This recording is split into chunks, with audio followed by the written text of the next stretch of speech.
Alhamdulillahi Rabbil Alamin. Wassalatu wassalamu ala ashrafil mursalin Nabiyyina wa maulana Muhammadin wa ala alihi wa sahbihi ajma'in. Wa ashhadu an la ilaha illallah wahdahu la syarika lah. Wa ashhadu anna Muhammadan abduhu wa rasuluh sallallahu alaihi wa ala alihi wa sahbihi wa man tabi'ahum bi ihsanin ila yaumiddin.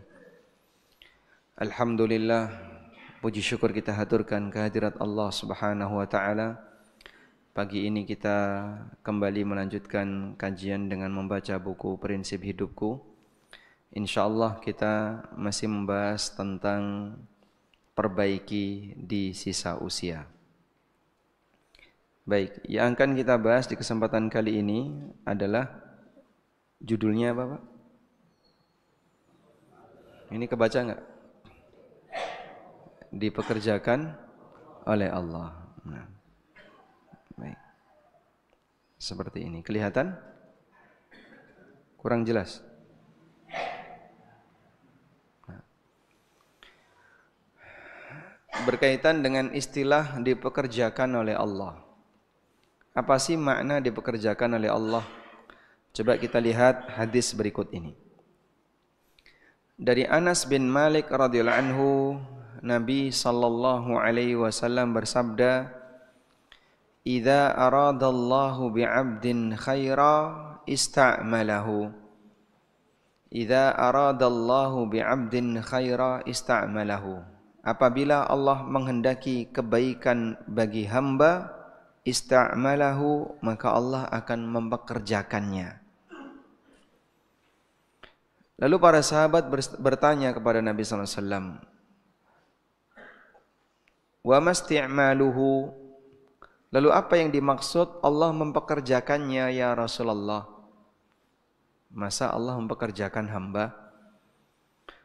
Kemudian Nabi sallallahu alaihi wasallam bersabda, "Yuwaffiquhu li'amalin salih qabla al-maut." Allah berikan taufik kepada yang bersangkutan untuk melakukan amal saleh qabla al-mauti, sebelum dia meninggal, sehingga dia akhiri hidupnya dengan amal saleh. Baik. Disinilah kita diajarkan untuk memahami bahwa seorang hamba dia bisa melakukan kebaikan murni karena taufik dari Allah. Sampai pun di akhir hayatnya dia bisa melakukan kebaikan, melakukan amal saleh karena diberi taufik oleh Allah di akhir hayat. Dan taufik di akhir hayat itu berarti anugerah bagi sang hamba. Karena dia berarti diberi peluang untuk dapat pahala.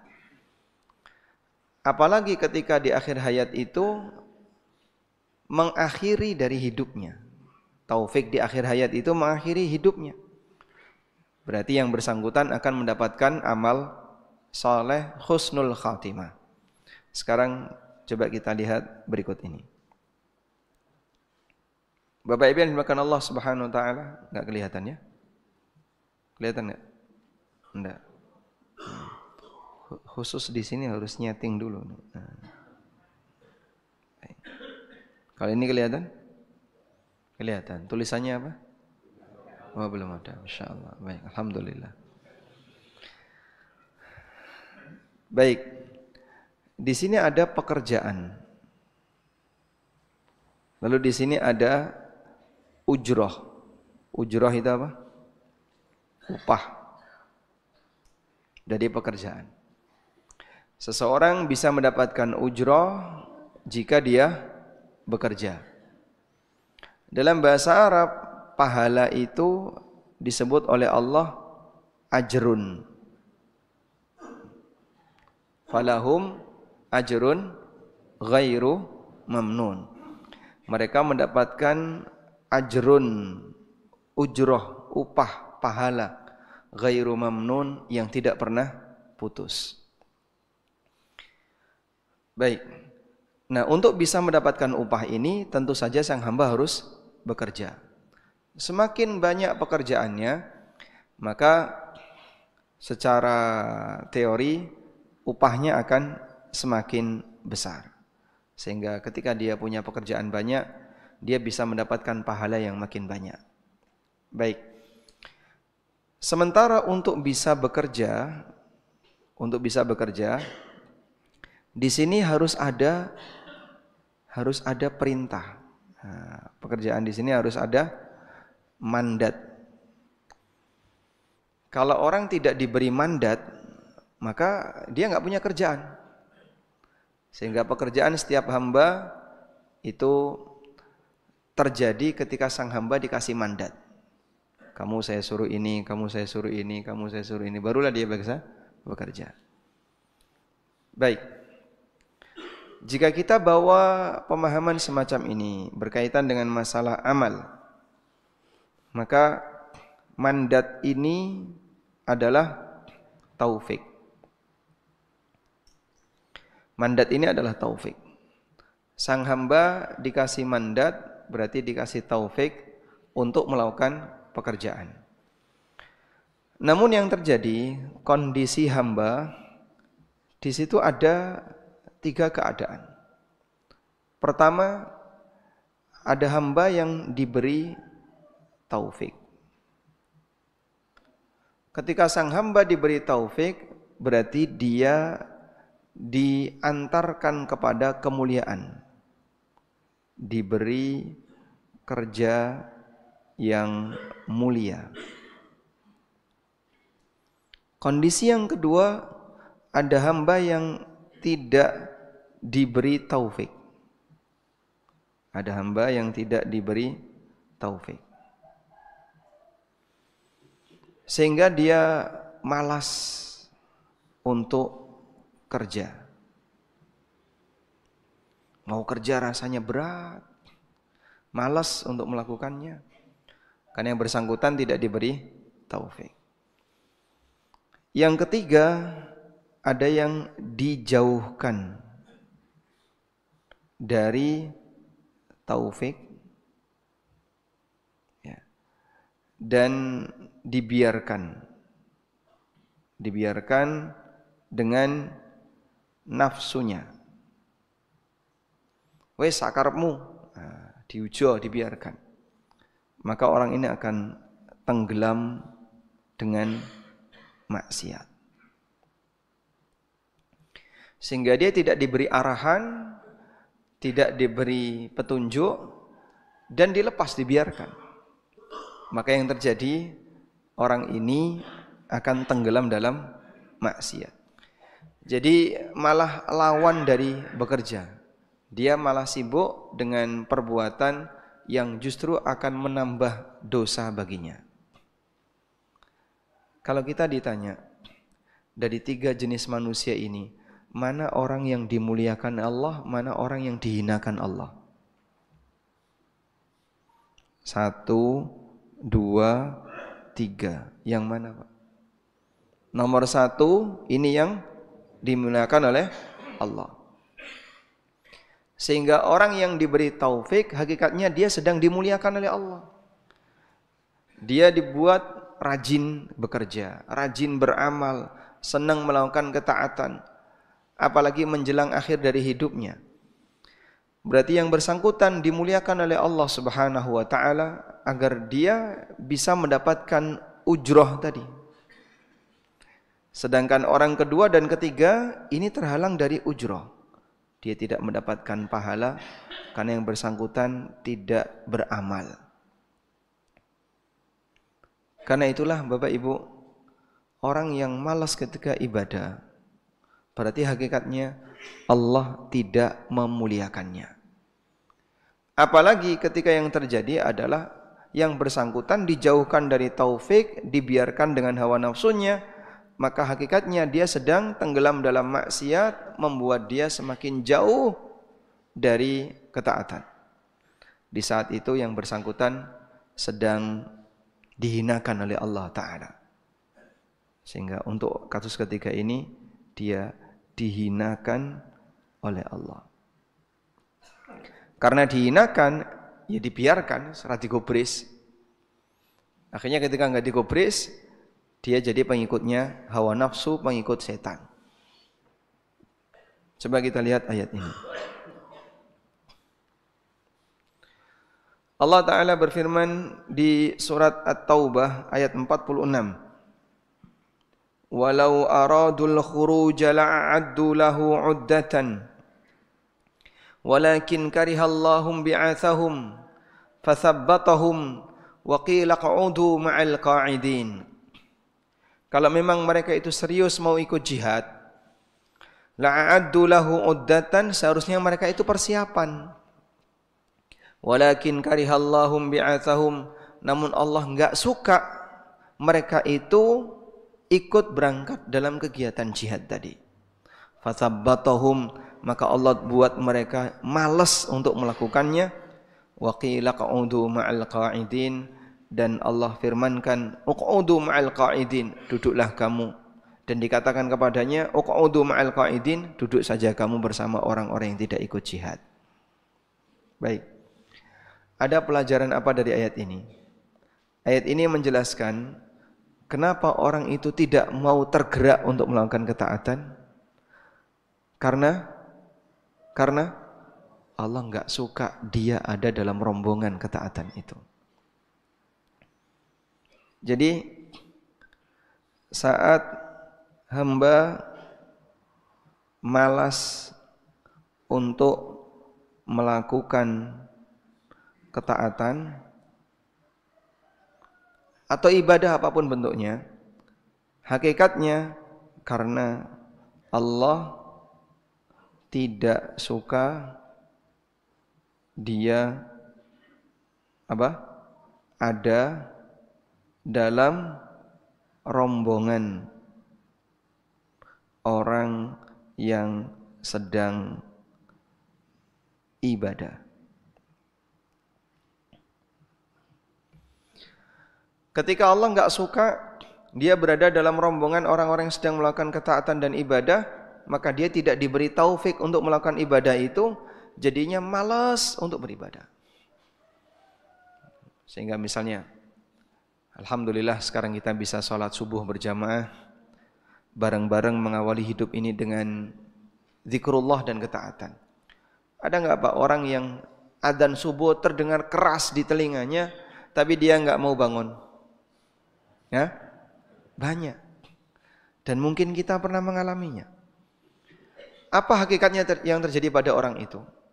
Dia tidurnya tetap nyenyak, tidak diganggu nyamuk, dalam ruangan yang dingin, bisa nyaman, dan tidak tergerak keinginannya untuk beribadah, datang ke masjid melakukan sholat subuh. Karena Allah enggak suka dia ada dalam rombongan kaum muslimin yang sedang sholat subuh. Sehingga dia tidak diberi oleh Allah taufik untuk melaksanakan sholat subuh. Hal yang sama juga berlaku dalam ketaatan yang lain.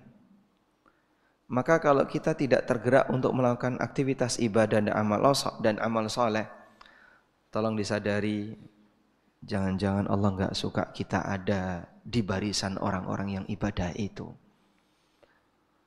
Itu loh, koncomu kurban, tonggomu kurban, keluargamu ya doh kurban, lah awakmu kurban ora. Engko sik perhitungan ya. Engko sik durung bayar SPP, durung bayar ini, durung bayar. Masih banyak saldo dia yang sebenarnya bisa dia gunakan untuk kurban, tapi dia tidak berkorban. Padahal yang lain korban. Loh kok kamu enggak?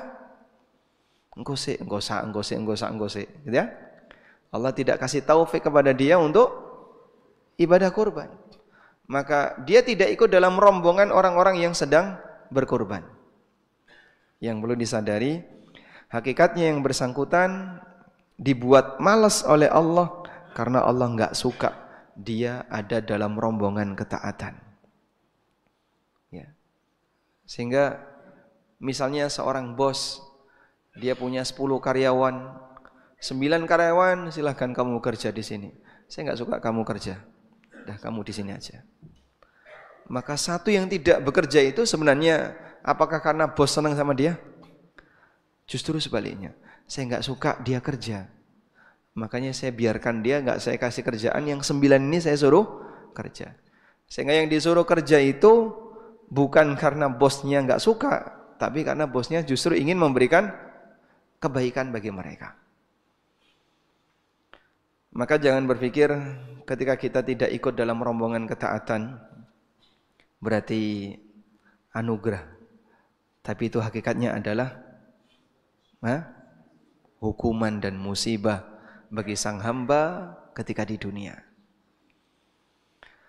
Yang lebih parah ketika di hari tua dibuat nganggur. Yang seharusnya dia butuh pensiunan lebih gede, tapi ternyata di akhir hayatnya justru malah menyimpang. Misalnya, dhisik waktu masih muda rajin, sekarang makin tua kok makin ngilang.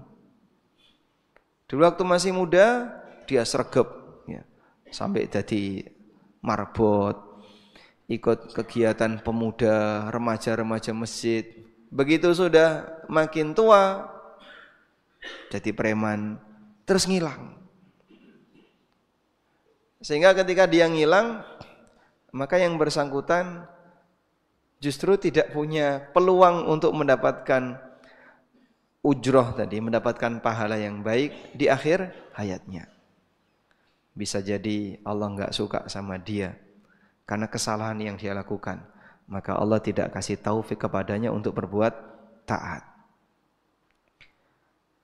Baik, dan ada yang lebih menakutkan lagi. Ini Pak, saat dia dibiarkan tenggelam dalam maksiat. Kalau sudah seperti ini, berarti memang orang ini hina di hadapan Allah, maka Allah biarkan dia untuk tenggelam dalam perbuatan dosa.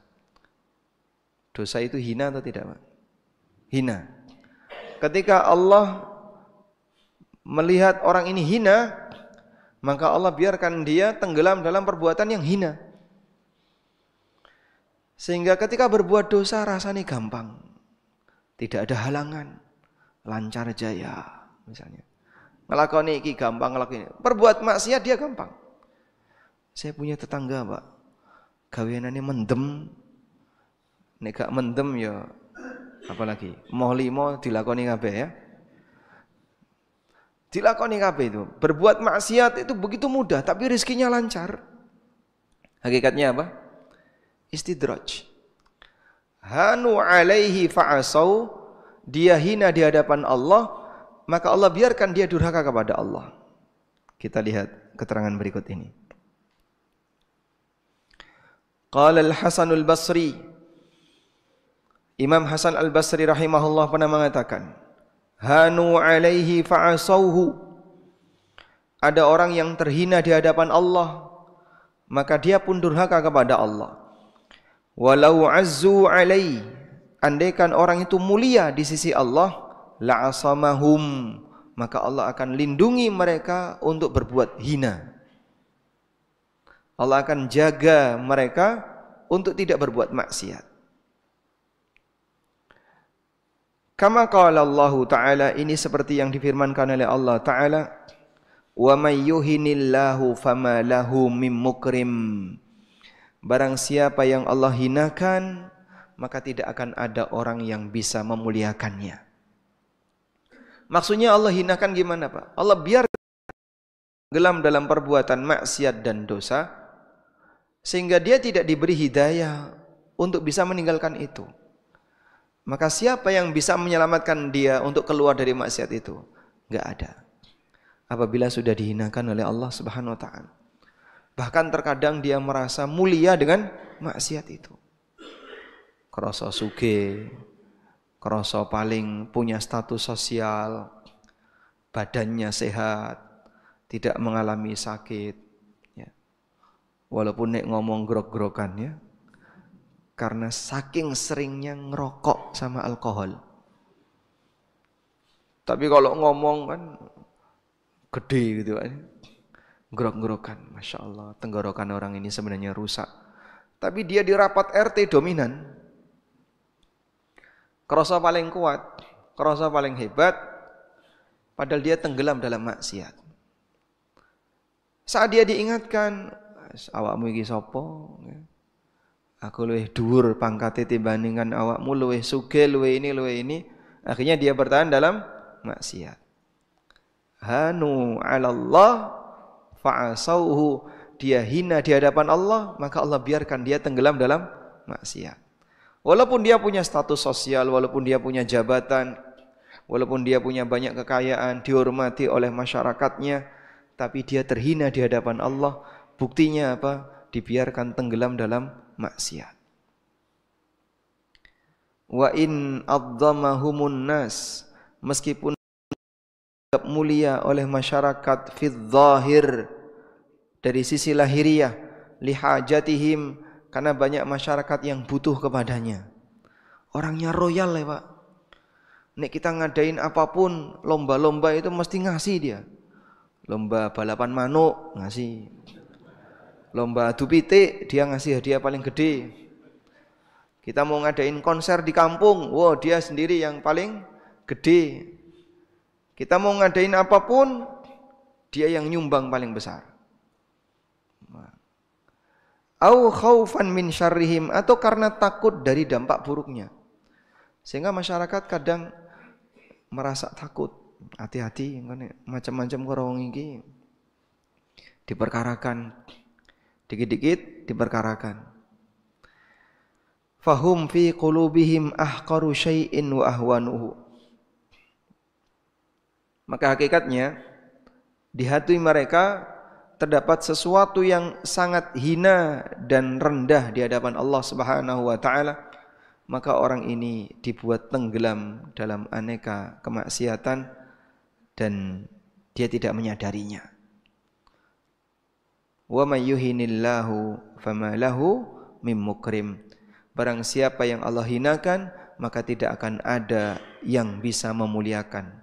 Siapa yang dibuat oleh Allah tenggelam dalam maksiat, siapa yang dibuat oleh Allah malas melakukan taat, tidak akan ada orang yang bisa memberikan hidayah kepadanya untuk meninggalkan maksiat itu atau jadi taat, jadi rajin untuk melakukan ketaatan. Ada nggak Pak orang yang dia nggak pernah sholat, tapi di masyarakat dia punya status sosial? Banyak. Ora tahu sholat. Bahkan kalau puasa ra gelem poso. Tapi di masyarakat dia dimuliakan, dia dianggap hebat. Bahkan ya banyak sekali pengikutnya. Namun aslinya orang ini adalah orang yang hina di hadapan Allah Subhanahu wa taala. Nah, kita tidak perlu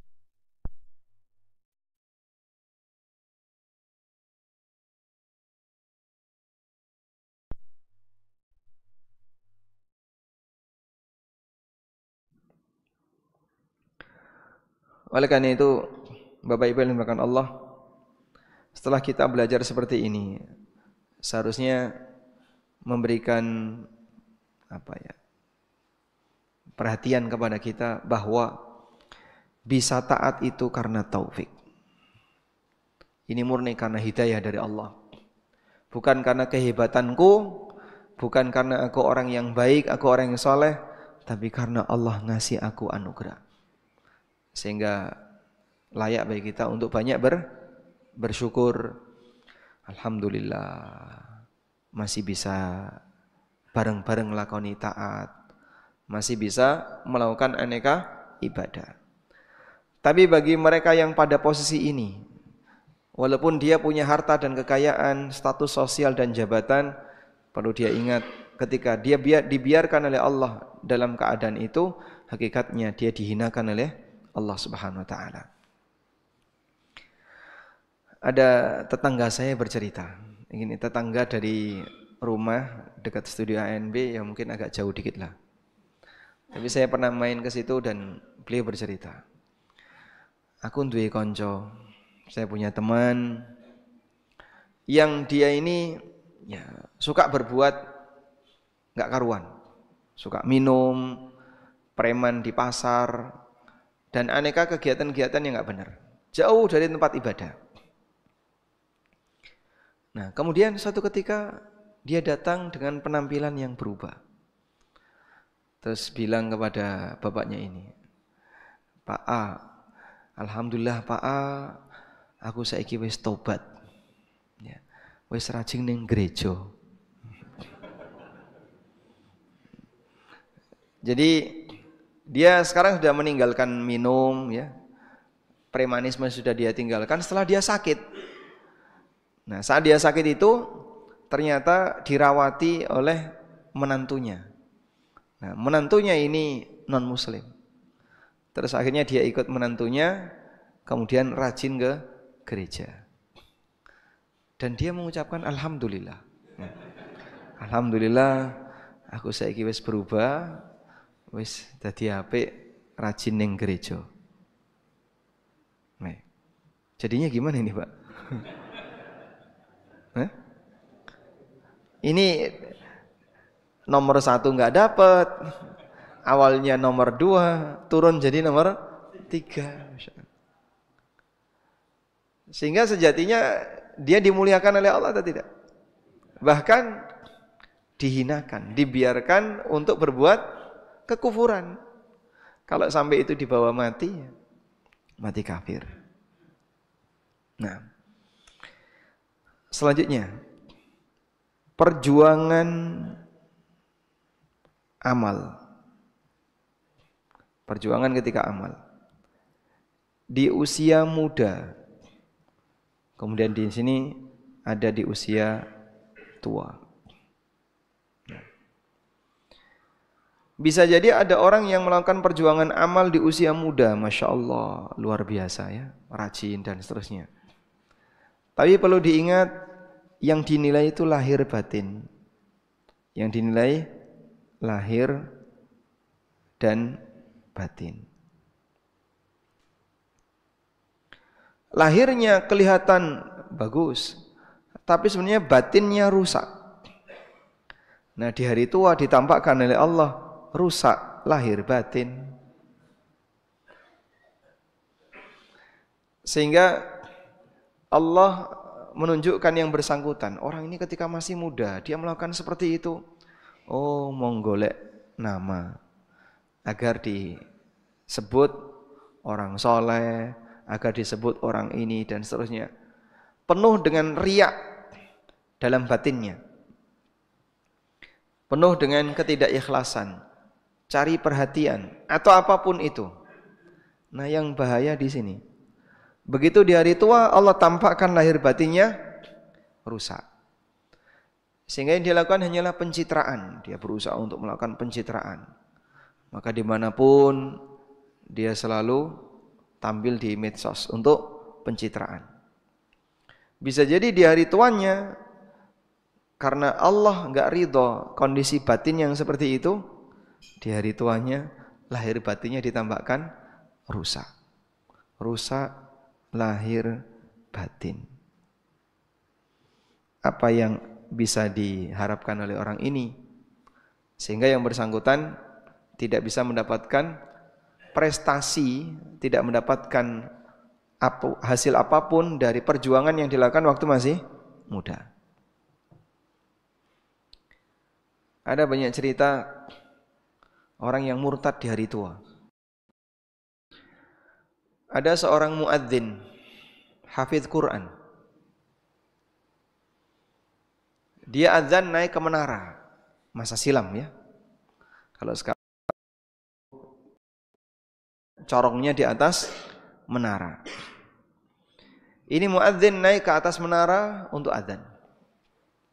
Nah, satu ketika muadzin yang hafidz Quran ini ketika naik ke menara melihat seorang wanita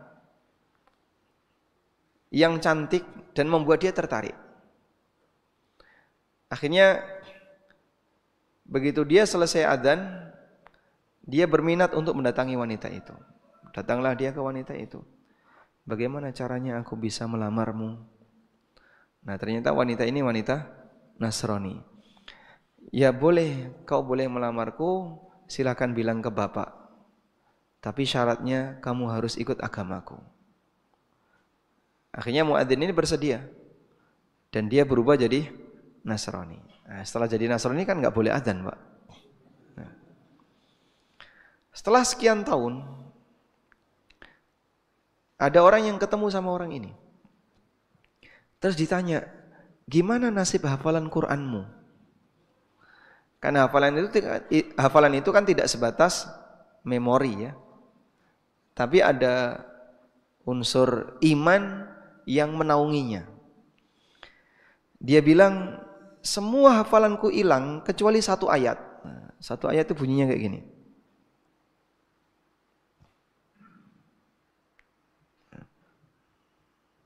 Rubama yawaddul ladzina kafaru law kanu muslimin. Di surat, semua hafalanku hilang kecuali satu ayat ini. Rubama yawaddul ladzina kafaru law kanu muslimin. Barangkali akan datang waktunya orang-orang kafir itu berharap dulu dia jadi muslim. Jadi ayat ini gimana, Pak? Kayak mentong dirinya kan ya. Barangkali akan datang satu waktu di mana orang-orang kafir itu berharap andaikan dulu dia jadi muslim. Nah, sekarang kamu muslim atau kafir? Sehingga ayat ini sejatinya adalah mentong dirinya. Loh, kok kamu malah kafir? Di ujung hidupmu malah dia kafir. Rubama yawaddul ladzina kafaru law kanu muslimin. Barangkali akan datang satu waktu di mana orang kafir berharap andaikan dulu saya jadi orang muslim. Dan itu akan terjadi ketika kematian. Yang bersangkutan sudah tidak bisa lagi untuk balik ke dunia. Tapi dia menyesal, kenapa dulu saya tidak muslim? Dan orang ini mengalaminya. Wallahu a'lam, Allah tidak jaga yang bersangkutan. Walaupun dia seorang muadzin yang hafiz Quran, akhirnya seluruh pekerjaan itu hilang.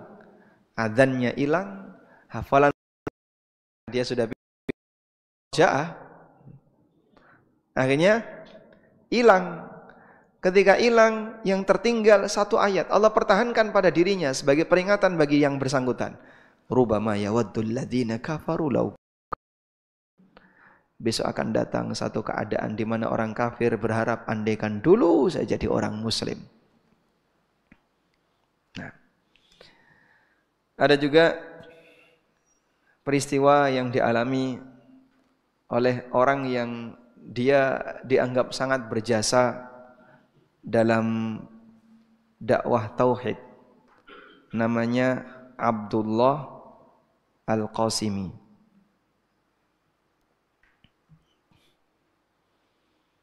Abdullah Al-Qasimi ini menulis sebuah buku judulnya As-Sira' Bainal Islam wal Wathaniyah.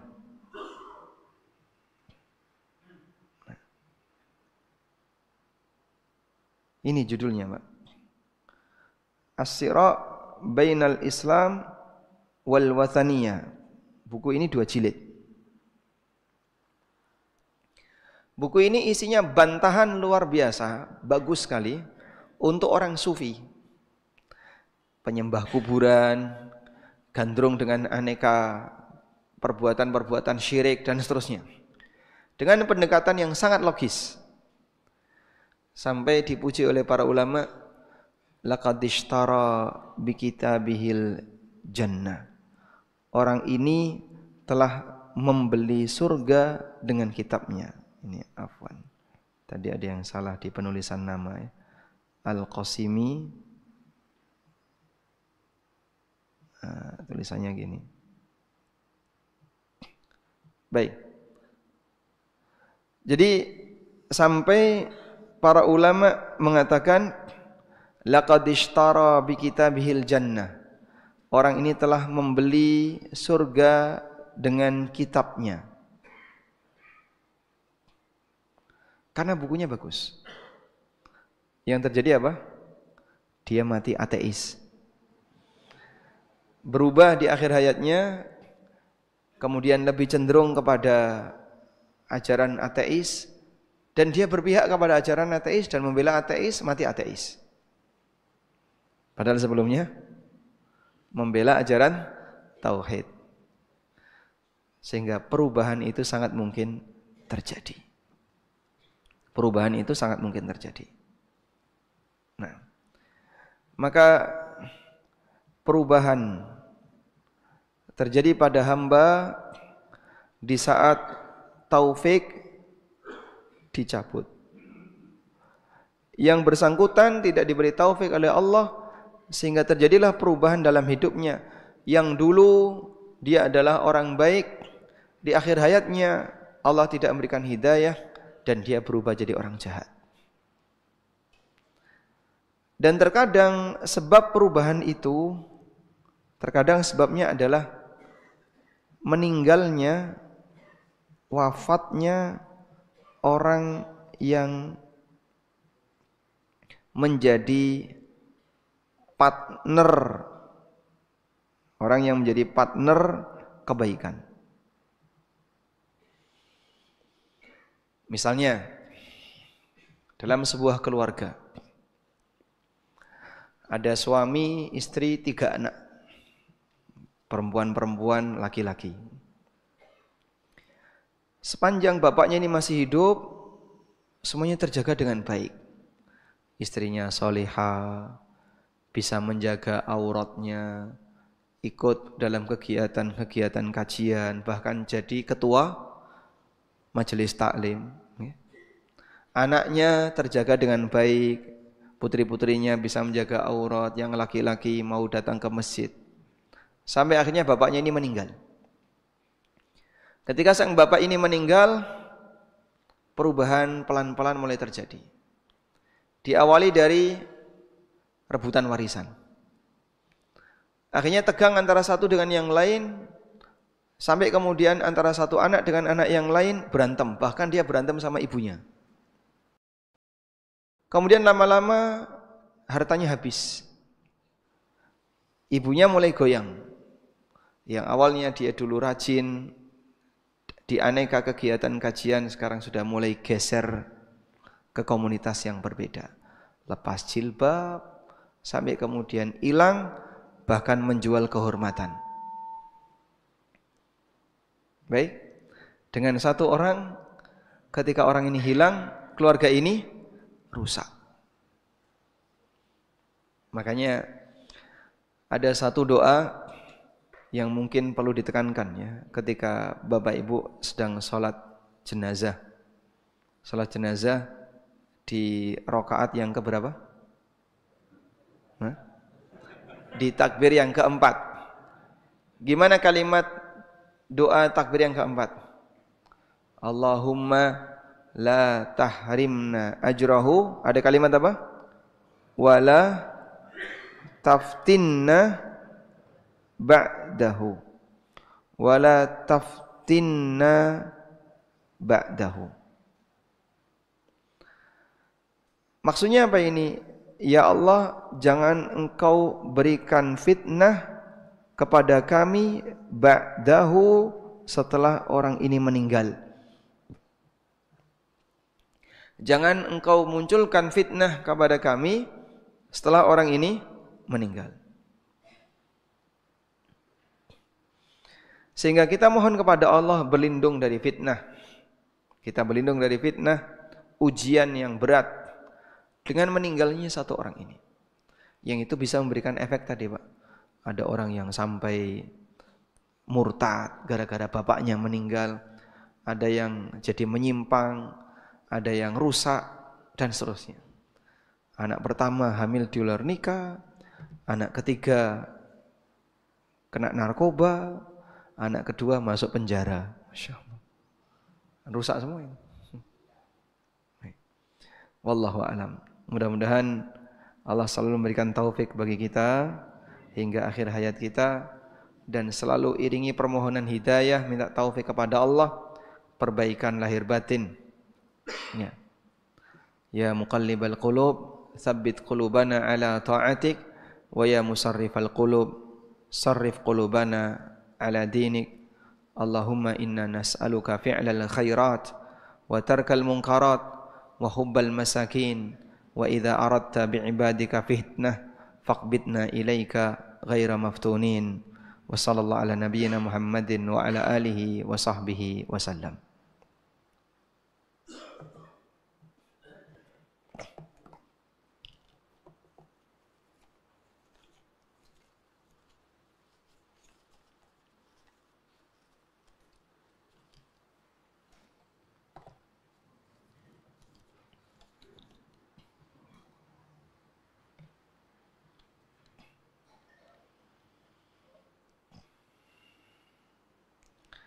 mulia dan tidak mulia, semuanya di atas takdir dan hikmah Allah.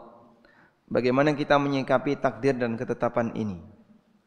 Baik, jika kita lihat berkaitan dengan masalah takdir yang dialami oleh hamba, di sana ada takdir yang berkaitan dengan materi. Takdir berkaitan dengan materi bentuknya apa, Pak? Orangnya sakit, jatuh miskin, hidupnya melarat, dan seterusnya. Baik, takdir materi semacam ini, takdir fisik seperti ini dialami bahkan oleh orang-orang soleh di masa silam. Sehingga ada beberapa sahabat yang akhir hayatnya itu buta. Ada beberapa sahabat yang akhir hayatnya buta. Sebutkan contoh sahabat yang mustajab doa, dijamin masuk surga, tapi akhir hayatnya buta. Sa'ad bin Abi Waqqas. Sa'ad bin Abi Waqqas itu buta di akhir hayatnya. Tapi beliau doanya mustajab dan termasuk di antara 10 sahabat yang dijamin masuk surga. Demikian pula beberapa sahabat yang lain, mereka di akhir hayatnya sakit. Mereka di akhir hayatnya ada yang buta. Dan para ulama juga mengalami demikian. Allah menghapus dosanya dengan cara Allah berikan ujian fisik kepadanya di akhir hayatnya. Ada juga sahabat di akhir hayatnya utangnya banyak, besar, sampai meninggal utangnya belum lunas. Diberi ujian ekonomi. Siapa beliau? Dijamin masuk surga juga. Zubair bin Awwam radhiyallahu anhu. Zubair bin Awwam itu sampai meninggalkan utang besar. Dan Abdullah bin Zubair itu sampai mengumumkan 4 musim haji untuk mencari siapa saja yang pernah punya utang kepada bapak yang belum dilunasi. Karena mau diselesaikan dengan warisannya. Dan masih banyak yang lain. Ini musibah fisik. Maka kalaupun kita terkena musibah fisik, tolong jangan suudzon kepada Allah. Tekankan sebisa mungkin, Allah tidak sedang membenci kamu. Jangan suudzon kepada Allah. Karena banyak orang soleh mengalami musibah fisik di akhir hayatnya. Beberapa nabi yang mati karena musibah fisik. Ada yang mati karena penyakit kutun, sampai kutu itu membunuhnya. Ada yang mati karena dalam kondisi miskin. Miskinnya itu sampai membuat dia mati. Saking miskinnya. Dan aneka kematian yang dialami oleh para nabi dalam kondisi mereka kena musibah fisik. Tapi dia selalu husnudzon kepada Allah. Yang kedua, musibah agama. Ini lebih menakutkan, lebih berbahaya. Kenapa Pak kalau lebih berbahaya? Karena orang ketika mengalami musibah agama, gak ada gantinya. Apalagi musibah agama di akhir hayatnya. Nah, umumnya orang yang mengalami musibah agama itu gak sadar. Yang tadi Pak, ditenggelamkan, dibiarkan oleh Allah. Jadi kesadaran itu muncul karena dia diberi hidayah. Ketika dia gak dikasih hidayah, mana mungkin sadar. Maka di akhir hayatnya dia semakin menjadi-jadi untuk berbuat maksiat. Di akhir hayatnya dia semakin menjadi-jadi untuk membela perbuatan jahat. Akhirnya yang bersangkutan gimana? Yang bersangkutan hilang kesadaran kalau dia sedang berbuat maksiat. Nah, kalau yang mengalami kita kemudian masih ada peluang sadar, segera sadar. Wah, jangan-jangan ini karena Allah nggak ngasih hidayah kepada saya. Di saat sadar itu dia berusaha untuk balik, berusaha taubat, berusaha memperbaiki diri. Tapi ketika kita sedang melihat orang lain yang nggak sadar, nah, apa sikap kita? Semua sudah menjadi ketetapan Allah. Namun coba kamu perjuangkan dia untuk kembali menjadi lebih baik. Dan itu butuh perjuangan. Baik. Assalamualaikum waalaikumsalam. Apa beda taufik dan hidayah? Taufik itu salah satu bentuk hidayah. Sebenarnya ini seperti pertanyaan, apa beda iman dengan Islam? Apa beda iman dan Islam, Pak? Ya? Mana yang lebih spesifik? Iman atau Islam? Iman lebih spesifik. Semua mukmin pasti muslim, tapi tidak semua muslim mukmin. Sepakat dengan ini? Berarti mukmin lebih istimewa daripada muslim. Baik. Sehingga kalau Anda tanya hidayah dengan dengan taufik. Itu bedanya apa? Kalau disebutkan salah satu ya, hidayah saja, maka mencakup taufik. Tapi kalau disebutkan hidayah dan taufik, maka taufik ini hidayah khusus. Sedangkan hidayah ini lebih umum. Lebih umumnya gimana Pak? Ini mencakup penjelasan. Dan yang kedua semangat untuk mengamalkan. Allah memberi hidayah dalam bentuk Allah memberikan penjelasan, mana yang benar, mana yang salah. Tapi manusia sebatas mendapatkan penjelasan, apakah dia sudah tergerak untuk melakukannya? Belum ya. Banyak orang yang tahu kalau sholat itu wajib, tapi sing ora sholat ada nggak Pak? Banyak.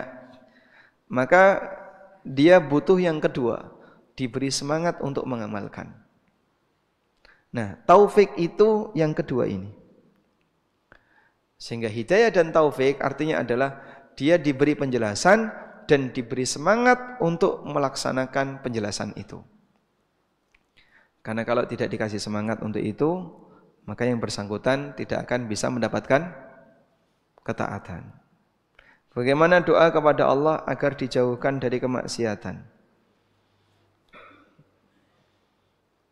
Doa dijauhkan dari kemaksiatan yang paling gampang, waqina adzabannar. Dan jauhkanlah kami dari azab neraka. Sehingga kita membaca doa Rabbana atina fid dunya hasanah wa fil akhirati hasanah wa qina adzabannar. Itu berarti kita minta diberi kebaikan dunia akhirat plus dijauhkan dari maksiat. Bisa juga pakai doa yang lain, ya muqallibal qulub tsabbit qalbi ala dinik. Allahumma ati nafsi taqwaha wa zakkiha anta khairu man zakkaha. Ya Allah, berikanlah sifat takwa bagi jiwaku, wa zakkiha, dan sucikanlah jiwaku. Jadi kita minta takwa di hati. Assalamualaikum. Waalaikumsalam. Jika Allah adalah Tuhan Ar-Rahman Ar-Rahim, mengapa ada kondisi hamba yang dijauhkan dari taufik, yang dihinakan tadi? Allah tidak mendoliminya, tapi karena dia yang berbuat salah.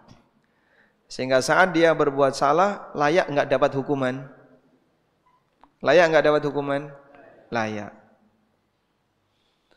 Nah, ketika dia dihukum oleh Allah, sebabnya sudah ada di dunia. Sebab hukuman itu sudah terjadi di dunia. Walaupun nanti hukumannya baru diberikan di akhirat. Sehingga enggak ada ceritanya Allah ciptakan hamba, makhluk, setelah itu langsung dihukum, itu enggak ada. Salahnya apa dia? Tapi yang terjadi, Allah ciptakan makhluk, kemudian makhluk ini berbuat salah. Kemudian dihukum oleh Allah. Dalam bentuk apa? Dia dijauhkan dari taufik.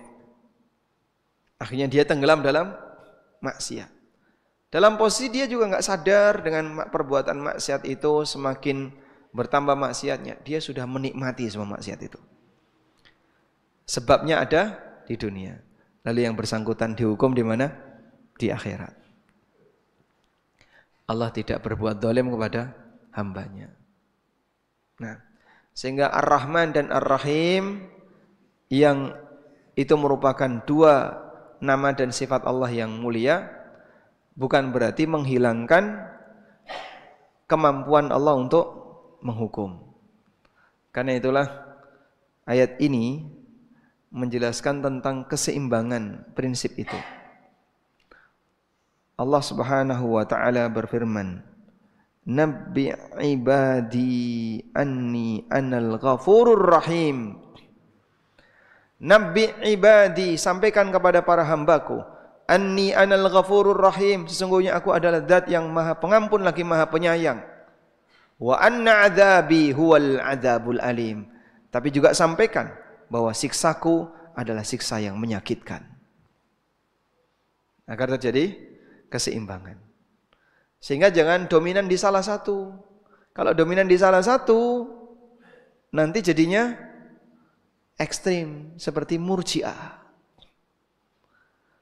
Sehingga Allah kan maha pengampun dan menyayang. Ya, maka kita sak karepe apa-apa diampuni oleh Allah. Lah kalau kayak gini, bukti kalau Allah enggak adil malah.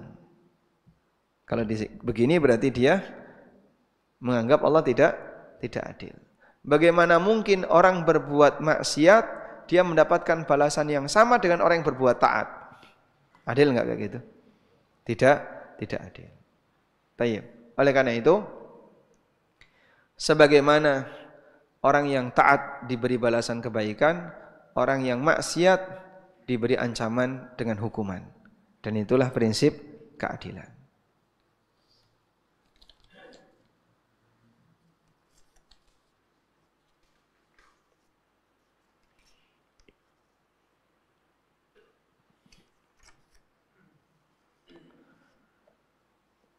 Bagaimana menyadarkan orang yang suami istri beda agama? Padahal si istri sudah berhaji, tapi suami tetap Nasrani. Bagaimana menyadarkan saudara yang beralih ke agama lain, alasan karena orang Jawa, maka tidak perlu puasa. Puasa itu orang Arab.